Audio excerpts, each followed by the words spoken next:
This is the final chapter of night. It's chapter 9.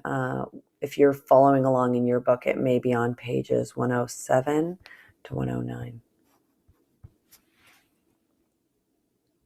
I remained in Buchenwald until April 11th. I shall not describe my life during that period. And by that shall not, maybe it's too painful to recall the memory.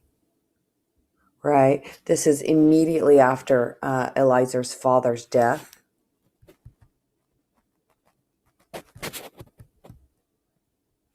And so it maybe immediately that's making him kind of feel like, I don't want to go into detail.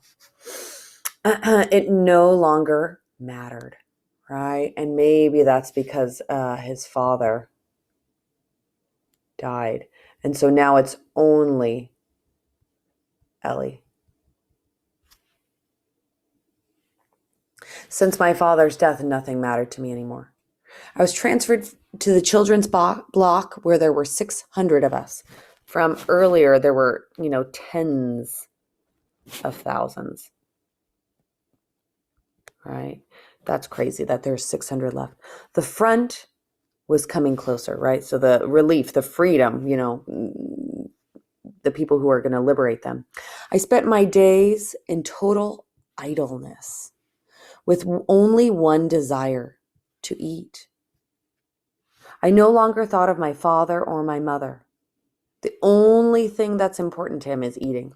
From time to time, I would dream, but only about soup, an extra ration of soup. So he is so, he is so living so basic, such basic human survival, that the only thing that's motivating him is eating. On April 5th, the wheel of history turned. It was late afternoon. We were standing inside the block waiting for an SS to come out and count us.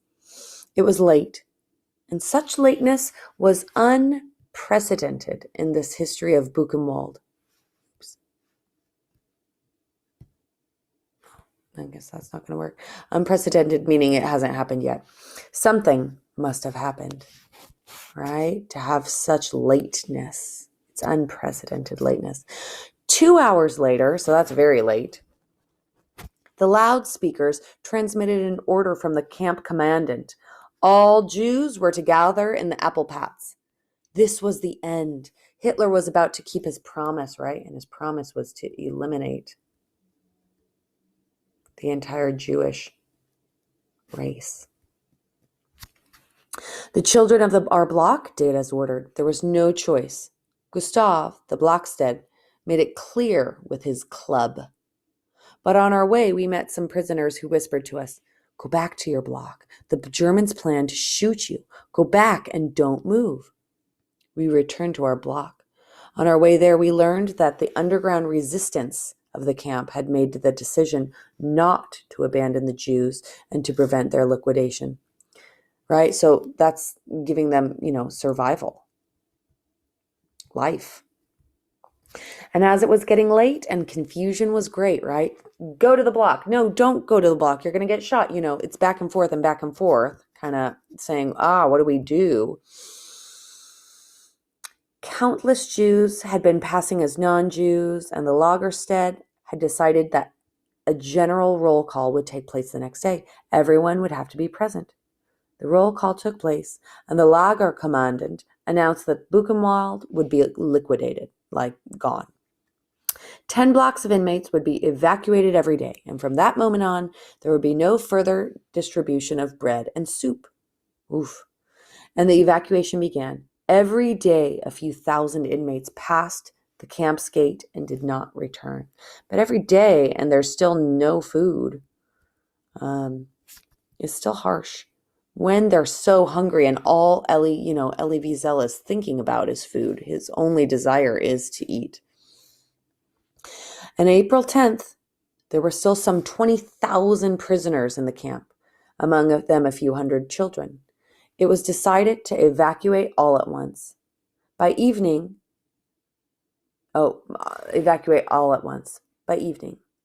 Afterward, they would blow up the camp. They want to leave. The Germans were really particular. They wanted to leave no trace of their kind of master plan of the horrors.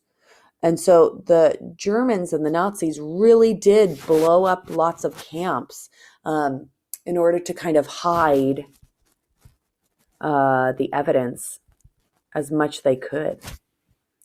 And so we were herded into the huge apple pots in ranks of 5, waiting for the gate to open. And suddenly the sirens began to scream, personification. Alert! We went back to the blocks. It was too late to evacuate that morning or that evening. The evacuation was postponed till the next day. Hunger was tormenting us. We had not eaten for nearly 6 days, except for a few stalks of grass and some potato peels found on the grounds of the kitchen. Remember, this is a memoir.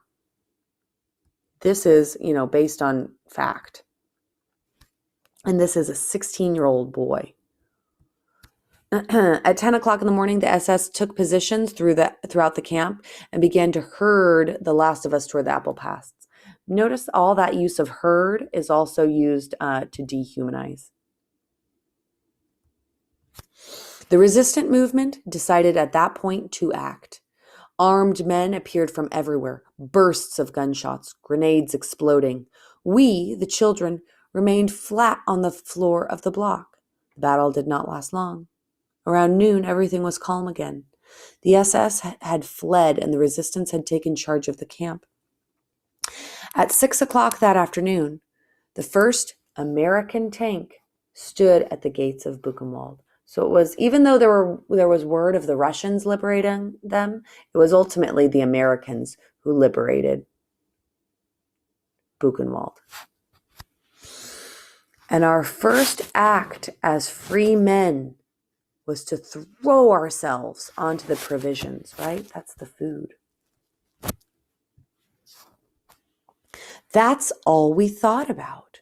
No thoughts of revenge or of our parents, only bread. And so their one consuming thought after all these horrors is food, right? And so that's how starved they were. And even when we were no longer hungry, not one of us thought of revenge. I wonder why that is. The next day, a few of the young men ran into Weimar to bring back some potatoes and clothes and to sleep with girls. But still, no trace of revenge. 3 days after the liberation of Buchenwald, I became very ill, some form of poisoning. I was transferred to a hospital and spent 2 weeks between life and death. One day, when I was able to get up, I decided to look at myself in the mirror on the opposite wall. I had not seen myself since the ghetto. From the depths of the mirror, a corpse was contemplating me. The look in his eyes as he gazed at me has never left. And so this, corpse looking at him from the mirror is actually Elie Wiesel. But he is so emaciated, so starved, that he actually looks like a corpse, right? Like a dead body or a walking death. And so it's kind of interesting that that's how he ends it, that this corpse, that was looking at him, that look has never left him.